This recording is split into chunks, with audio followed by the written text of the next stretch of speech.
De l'évangile de Jésus-Christ selon saint Matthieu. En ce temps-là, Jésus s'adressa aux foules et à ses disciples, et il déclara: Les scribes et les pharisiens enseignent dans la chair de Moïse, donc tout ce qu'ils peuvent vous dire, faites-le et observez-le.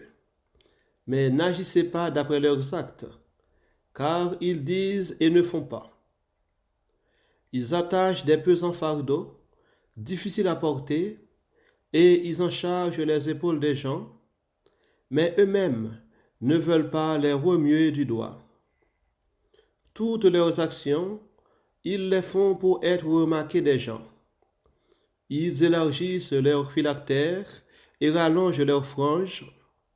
Ils aiment les places d'honneur dans les dîners, les sièges d'honneur dans les synagogues et les salutations sur les places publiques. Ils aiment recevoir des gens le titre de rabbi.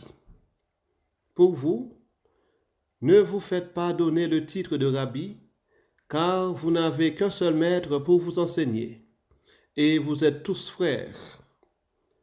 Ne donnez à personne sur terre le nom de Père, car vous n'avez qu'un seul Père, celui qui est aux cieux. Ne vous faites pas non plus donner le titre de Maître, car vous n'avez qu'un seul Maître, le Christ.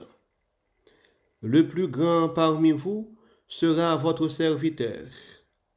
Qui se lèvera sera abaissé. Qui s'abaissera sera élevé.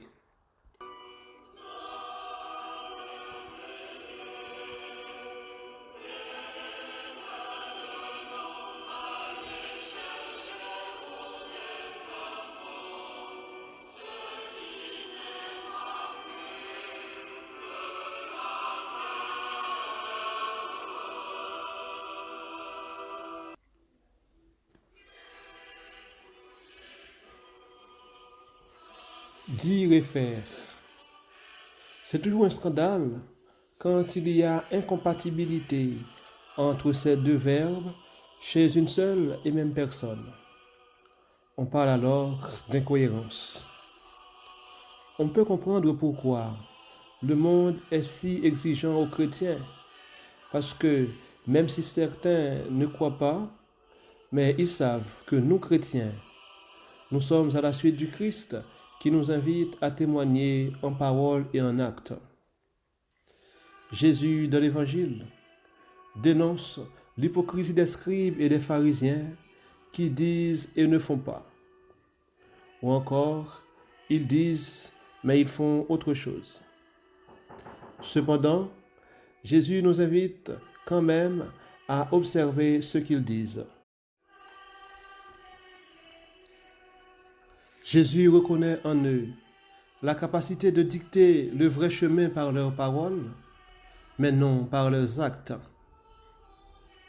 Ils se contentent de prêcher, de faire des choses pour Dieu, mais non des choses de Dieu.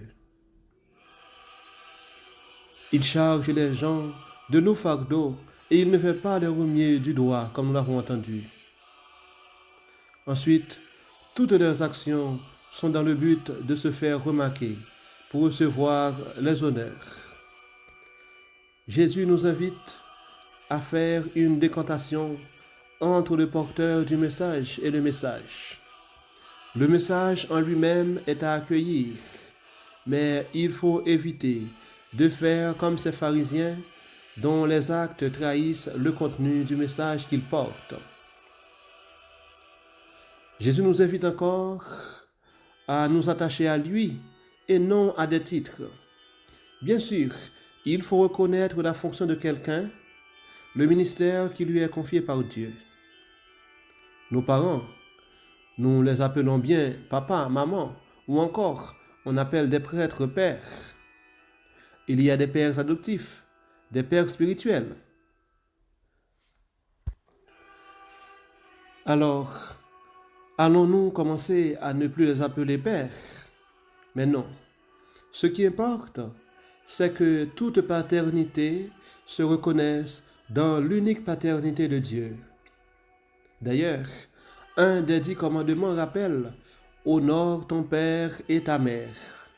Abraham lui-même est reconnu comme notre Père dans la foi.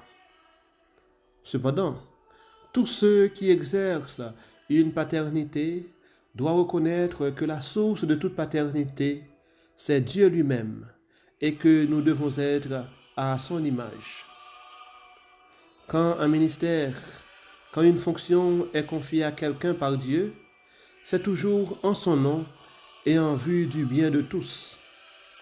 C'est pourquoi nous devons demander à Jésus de nous apprendre l'humilité, car lui qui est de condition divine s'est abaissé en prenant la condition de serviteur. Que nos paroles et nos actes s'accordent afin de rendre un vrai témoignage en toute humilité.